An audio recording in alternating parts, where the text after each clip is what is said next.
Hey there, guys. All right, welcome to another day of the 8 days of World War II. We are on to week 23, February 2nd, 1940. The Soviet hammer strikes hard at Finland. Now, before we dive in, make sure you go and check out the links in the description box below. I'd love if you join the Discord, follow me over at Twitch, and please do go check out the two gaming channels here on YouTube. One is for edited content, and then the other is for the stream VODs. So, with all that said, let's go ahead and dive right in. Yeah. On there. What did he say? February 2nd, 1940. In December, the Finns had humiliated the invading Soviet Red Army in the field, but throughout January, the Soviets had been planning and organizing for a massive new assault. Maybe they should have planned and organized for the first assault. Feels like that would have been the smarter decision to do. This week, that assault begins.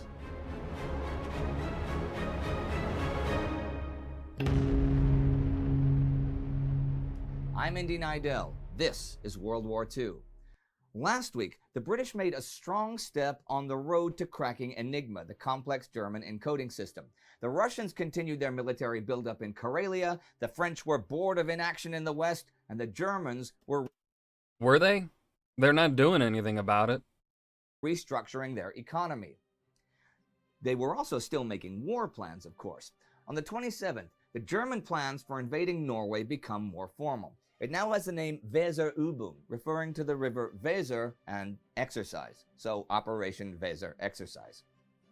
Back in December, Admiral Erich Raeder had brought Vidkun Quisling to meet Hitler. Quisling is the head of the pro-Nazi movement, a small one, in Norway, and he helped convince Hitler how vital occupying Norway is. Raeder is worried that a British presence in southern Norway might cut off the Baltic, but there had actually been British plans afoot for more than that, Operation Catherine. This was First Lord of the Admiralty Winston Churchill's plan for super armored battleships to launch an offensive into the Baltic Sea. Seriously, Churchill wanted to send in 3 Revenge-class battleships, flotillas of cruisers and destroyers, submarines, an aircraft carrier, the whole 9 yards. The battleships... Okay, Mr. Well, actually, you know what? I feel like Churchill's plan here ain't a bad one, though. It would definitely be a strong presence that I don't think the Germans would be able to overcome. The Sovereign, the Revenge, and the Resolution would need to be modified, though, since the Baltic waters are shallower than the Atlantic.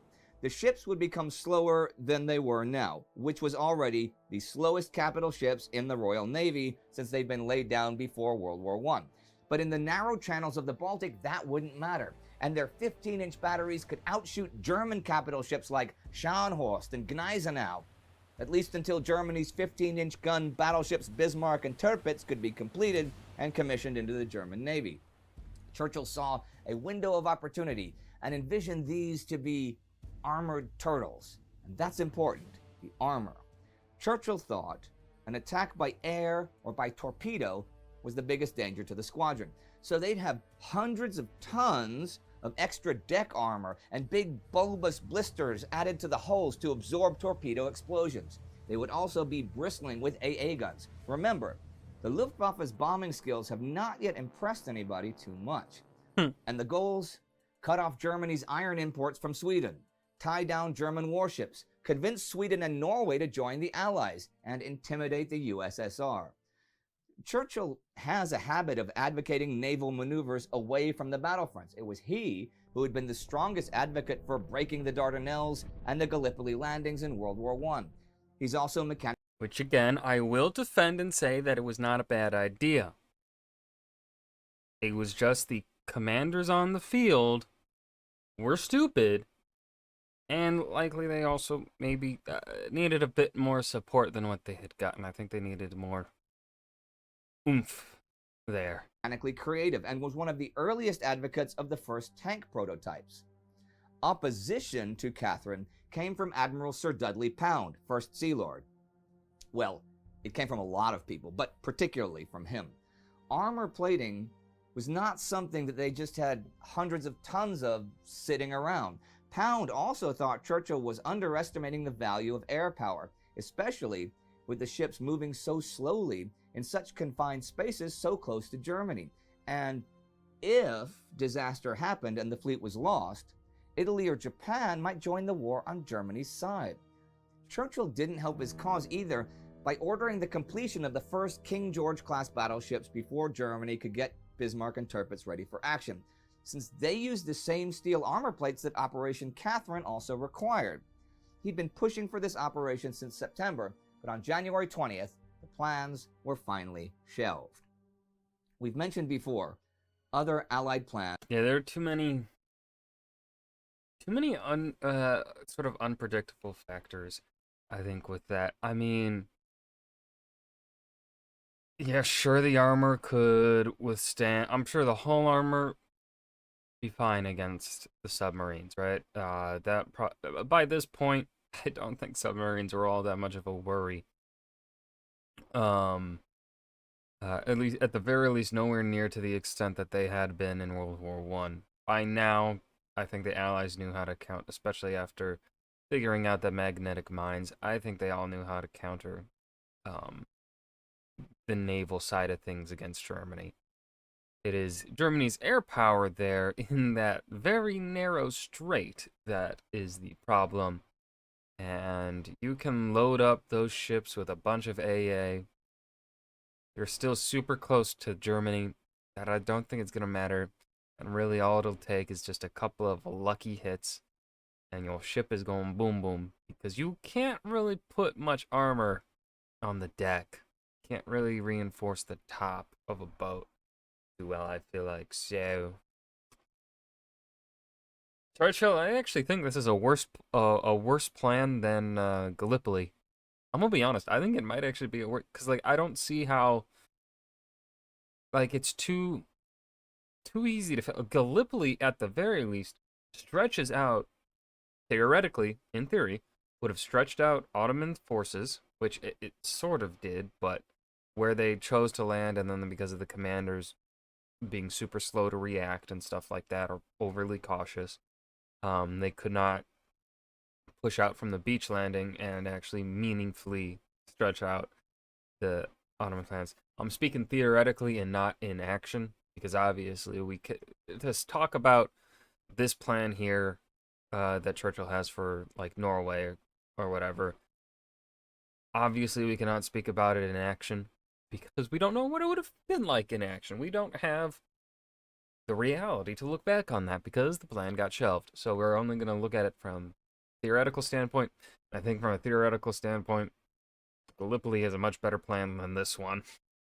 And there are still a lot of problems with Gallipoli, right? I'm not saying that there aren't problems, but also I'm still saying, like, on paper, I will defend Gallipoli on paper because I don't think it was a bad plan. It was just poorly executed. For interfering with Germany's iron imports, which partly involve possibly sending troops to help the Finns in the Winter War. They might be too late for that, though. On the 29th, in diplomatic exchanges in Sweden, the Soviets indicate that they are willing to negotiate peace with the legitimate Finnish government of Risto Ryti. So they no longer support the puppet Kuusinen regime. What this says is that the war, while still raging in the field, is no longer a war to introduce Soviet communism into Finland, but a war about borders and fortifications, much as what the Soviet demands had ostensibly been about a few months ago. Still, round 2 of the fighting for the Karelian Isthmus begins this week. As I've said, the Soviet Red Army has been reorganizing, retraining, and rethinking tactics all month under General Timoshenko after the disasters in December, and the blow now falls. The plan is to ramp up the artillery day after day until a huge and sudden escalation February 1st, when airstrikes also hit the Finns, followed by localized ground attacks. This is not an attempt at a big breakthrough, though. The plan for that is for the 11th, after pounding the Finns relentlessly around the clock. Factored into Timoshenko's equation was a savage but simple truth. Russian units could be rotated, Finnish units could not. The cumulative strain on the defenders was designed to grind them down not only physically, but psychologically by depriving them of sleep, warmth, hope itself. Eventually, even Finns would reach their breaking point. The Finns know exactly what is coming, but they can't Yeah. really do much to prevent it. Their Yeah. artillery shell shortage is so acute that batteries have orders only to fire when under direct ground attacks. Their air force can, in theory, strafe Soviet supply columns, but the Soviet Polikarpov interceptors make that a seriously risky proposition. They do send a recon plane through on the morning of the 1st that manages a photo shoot of the Soviet lines opposite the Soma defensive position. When they look at the photos, they are shocked to find that overnight, I mean literally overnight, the Soviet artillery has nearly doubled to 200 big guns. And this is just the visible, uncamouflaged guns against that one position. Well, later that day, the guns begin to blast while 500 planes begin the carpet bombing of Soma, which William Trotter points out is the heaviest and most sustained aerial attack in history to this point. The Finnish defenses shatter under the continued onslaught. Phone cables are destroyed. Men are buried alive. Field kitchens can only be used at night, and the smoke from any fire for warmth summons a barrage. So forget about food and warmth. Ooh. Oh, the Soviets have finally gotten smart. But the Russians are still doing one thing now that they had done in December, taking staggering losses. See, the attacks on the 1st have the pattern: The Soviets are finally getting kind of smart. artillery and air, and then infantry and tanks come in, with the infantry assembling, approaching, and charging in the open in dense columns. Finnish machine guns just mow down the Russians, but this time, doesn't matter. Wave after wave of fresh troops will come on, 5 or 6 waves a day, no matter what the cost. That's the plan. 100 tanks would attack in a wedge, this time working closely with the infantry. So it's now suicidal for the Finns to send out anti-tank squads. And the Finns don't have enough anti-tank weaponry to even approach handling the advancing tanks. The 1st is a day of non-stop fighting, but, and this is important, the attacks are still really only probing attacks to wear down the Finns day after day until the 11th. On February 2nd, the pattern of attack is repeated, only now heavier and on a wider front as the week ends. And the month of January has just ended, of course. For that month, German U-boats sink 40 ships for 111,200 tons, with the biggest successes in the North Sea, especially near the Moray Firth. German Admiral Karl Dönitz has only 32 operational U-boats at the moment, though, so only 6 to 8 can really be on patrol at any one time. Also at the end of January, That's really effective for so little available. Damn, Dönitz? Carl. Reinhard Heydrich appoints Adolf Eichmann as head of Department 4, D4 in Berlin. The designation will change many times and will simply become known over time as the Eichmann Referat or Judenreferat, Eichmann's department to handle the Jewish question. For now, they are to complete the deportation of Jews from the areas Germany has annexed and will be responsible for all future such deportations, both provenance and destination. And one last note. A record budget is presented in the Japanese Diet February 1st. Almost half is for the military, weaponry, and training. We'll talk more about Japan next week. This week, though, has come to its end, with the renewal of heavy Soviet hostilities on the ground in Karelia, German plans proceeding for an invasion of Norway, British plans for the Baltic being scrapped, and Japan planning to spend ever more on its military. Japan doesn't just need military for its war with China, you know. Their puppet state of Manchukuo shares a pretty long border with the USSR. And though there's been a ceasefire in effect since September, that's not the same thing as peace. Could the Soviet Union handle a two-front war with both Finland and Japan? Would they? I don't see why not. And you know why? Because the Red Army is quite clear that its plan against the Finns is to just throw men after men at them, men who die by the thousands until victory is achieved. It's hard for me to even wrap my head around the brutality of such a plan, but if they can do it against the Finns, I bet they could do it against another enemy. If you want to And they understand most certainly will. And that was week 23 of World War II, February 2nd, 1940. The Soviet hammer strikes hard at Finland. This was a good episode. We had a little bit of a discussion regarding Churchill's plans. That's really all there was. I hope you guys enjoyed. Remember to hit that like button and subscribe for more. And I will see you guys in the next video. Peace.